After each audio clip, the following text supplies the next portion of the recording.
欢迎来到健康养成记，我是 Amber。脚踝的稳定度呢，其实是非常重要的，因为这个会影响到你是否容易跌倒，特别是在湿滑的地方，能不能保持一个平衡呢，就跟脚踝的稳定度有关了。我有一个案例呢，就是呢，有一次呢，我跟朋友去爬山，因为前一天下雨，所以那个山路上是非常湿滑的，所以在下阶梯的时候呢，真的是非常的挑战。我的朋友那一天呢，就滑倒了3次，其实我也滑了好几次，但是没有真正的倒，因为呢，我在滑出去的那一瞬间呢，我的脚踝帮我维持了一个稳定。虽然呢，我是以一个非常奇怪的姿势站在那个地方呢，但是就是没有倒。所以说呢，能够提升脚踝的稳定度跟敏感度呢，其实是非常重要的。那为什么我们说脚踝的稳定度是很重要的呢？因为如果脚踝不稳定的话呢，它就会容易第一个拐到脚。越容易拐到脚的人呢，其实就越容易脚踝关节它会越来越松，越松的话呢，你的脚踝就会增加不稳定的状况了。第二个呢，你可能会增加身体的疼痛，因为身体它是一个动力链，当脚踝不稳定受伤的时候呢，身体为了会避免这个地方出力，就会有其他的肌肉它必须要做代偿，那它就会往上延伸，例如说到你的膝盖啊，到你的髋关节，甚至你会腰还有肩膀都会有疼痛。第三个呢，就是容易跌倒。脚踝如果不稳定的话，拐到脚会变得比较容易。年长者一旦跌倒之后呢，就很容易发生骨折。那当然后续的问题呢，真的就是一发不可收拾了。那我们来讲一下这个脚踝结构的关节它是什么样子呢？它是由上面的近距关节，它主要负责脚踝的上下的活动，还有下面的距下关节，就是负责脚踝的内翻跟外翻所组成的。当然这个距下关节啊，它是不稳定的关节，所以呢，它的内侧的韧带会比外侧的韧带还要来得强，所以我们常常在外翻的时候呢，就会是这样子去扭到脚。那另外就是脚踝呢，它并没有大的肌肉，它都是一些小肌肉，所以我们一般在健身房健身的时候呢，重训其实是很难练到这些肌肉的。再来就是说呢，脚踝其实它有非常多的本体感觉侦测器，这些东西就像是说，你不需要看地上，你走路都可以知道说，哦，这个路是高的、低的、平的、陡的。所以如果脚踝常常扭伤的话呢，它也会让你的本体感觉侦测器变得比较不灵敏。那研究指出，如果脚踝扭伤的话，它就会容易变成慢性的足踝不稳定的。那我们的脚踝呢，之所以能够稳定，主要还是靠我们脚底的这个足弓的结构来帮我们做的一个平衡。那脚底呢有3个足弓，横向的足弓、内侧的足弓，还有外侧的足弓，它可以帮我们的身体在不同的材质上面呢维持这个稳定度。那如果再加上脚踝本身的稳定跟灵敏度的话呢，这样就比较不容易跌倒了。所以如果说我们想要增加脚踝的稳定性的话呢，我们就必须第一个要增加脚踝还有足底小肌肉的力量。第二个，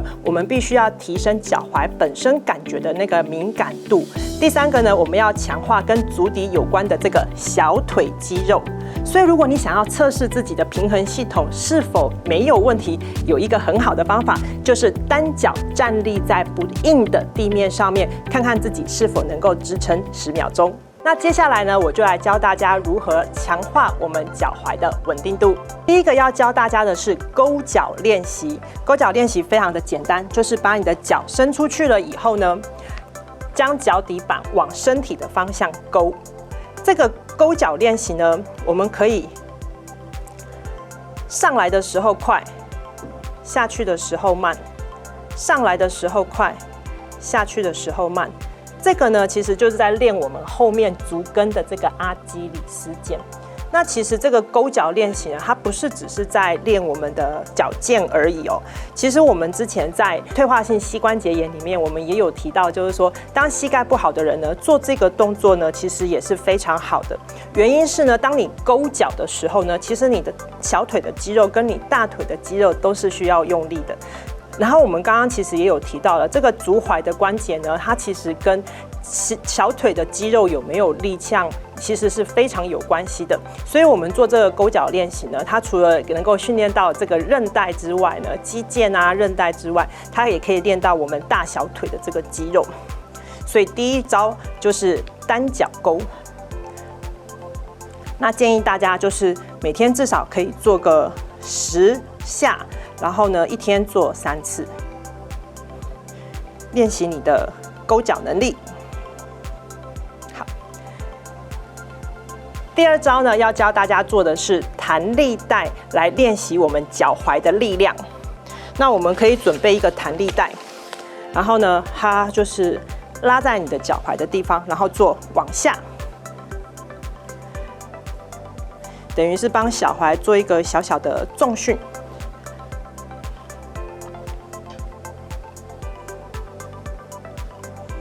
一样，我们都是可以1天做个10下，然后每一次做10下，然后1天做个3组。对，然后拉完了以后呢，我们也可以练习它旁边的力量，往外的力量。那同样的，我们也可以让它练习往内侧的力量。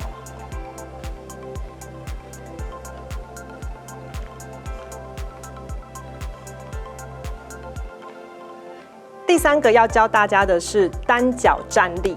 平衡感。为什么要做这样子的单脚站立呢？因为呢，你在做单脚站的时候，其实最需要让你维持在这个姿势上面的呢，就是你脚踝的稳定度要够。所以呢，它的进阶的做法就是说，一开始你可以找一个比较硬的地面呢，去练习这个单脚站，每次至少站10秒钟。如果能够时间拉长，就尽量拉长。这个单脚站的训练，它其实是在维持你脚踝的一个稳定度。所以，如果你的脚踝有点像我这样子微微晃啊、不稳啊，没有办法站10秒钟的话呢，就表示你的脚踝的这个稳定度不太好，力量不够。所以我们就可以常常做这样子的一个练习。但是在这里呢，有一个地方要注意的，就是你的膝盖呢不要打直的，膝盖要有一点微微弯曲。为什么呢？因为你微微弯曲的时候呢，其实你在支撑你的这个重量，其实你是用肌肉的力量在做支撑。但是如果你膝盖打直的以后呢，其实你是用骨头对骨头的那个力量去做支撑，那这个就不是我们要的。因为我们练单脚站立呢，除了要练习这个稳定度以外呢，其实我们也要练习我们大小腿的肌肉力量。那进阶的部分呢，就是说你可以开始去站一些比较不平的地面，或者是比较软的不同材质的地面。如果都能够站得很好的话呢，表示你的脚踝稳定度还有这个本体感觉侦测器呢，其实是非常好的。第4个呢，要教大家的是垫脚尖。垫脚尖这个动作呢，其实我们在非常多的这个节目里面都有特别提到，因为我觉得它的效果真的是非常好。我们不管是在这个足底筋膜炎的时候呢，我们讲到垫脚尖，因为它在垫脚的那个时候，其实你用到后面的阿基里斯腱，然后也用到了大小腿的肌肉。那另外我们在讲到就是说，如果要缩小腹啊，要练习站姿的部分啊，垫脚尖也是一个非常好，就是练习你自然肌肉缩小腹的一个方法。我们在垫脚尖的时候，我们第一个要注意的就是我们的屁股要夹紧，然后肚子要往内缩，就是你不是一个随随便便就这样垫起来的姿势，而是让你自己在维持一个正确站立的姿势上面呢去垫脚尖。那所谓的正确站立，就是你的站直身体呢，你要感觉从你的尾椎骨开始，就会有一根直线把你的身体往上拉，不停的往上拉，然后一直到头发这边呢，好像有一根线把它这样往上吊起来。所以你在站直的过程，其实是从这边开始，你就要有直立的这种感受了。然后要注意的是，你不可以把肩膀就是端肩，不可以把肩膀耸起来，肩要放下，但是呢，背要觉得有往上顶的感觉。那垫脚尖的时候呢，我们就是直接的把它踮起来，注意的这个脚呢不要内翻，不要晃来晃去，晃来晃去就表示说你的那个就是你的这个地方啊不够稳，它才会晃来晃去。所以我们就是用垫脚尖的方式来练习我们这个脚踝的这个稳定度。好，当你能够这样垫起来了以后呢，其实呢我们也可以学着用走路的方式，用垫脚尖走路的方式。我觉得垫脚尖走路啊，就是它会练到很多我们刚刚提的地方，还有就是像上班族常常就会很担心说坐太久对身体不好，所以呢，其实你们可以在中途休息要去茶水间喝茶的时候呢，你就是用垫脚尖走路的方式去拿你的饮料，那你就可以同时练到很多很多的地方了。最后呢，其实日常生活的鞋子其实也是很容易让脚踝受伤的一个关键。那哪些鞋子我们在穿的时候要小心呢？第一个就是高跟鞋，因为高跟鞋穿的这个姿势呢，它其实是足背屈，就是这个姿势。这个姿势的踝关节呢，它其实是最不稳定的时候，这个关节它会很容易左右晃动，所以这也是为什么常常穿高跟鞋的人啊，他容易扭到脚的原因。特别是细跟啊，还有就是尖头的鞋子呢，是比较容易会扭到脚的。那第二个呢，竟然是平底鞋，因为平底鞋、夹脚拖呢，这些鞋子它没有办法提供好的足弓，那没有办法提供好的足弓，脚踝就会处在一个不稳定的状态，所以你穿了以后呢，就容易会不小心外翻啊，或者是拐到脚之类的。今天呢，我们就跟大家分享到这边，如果你还有其他的问题，欢迎你在下方留言给我。那我们下次再见喽，拜拜。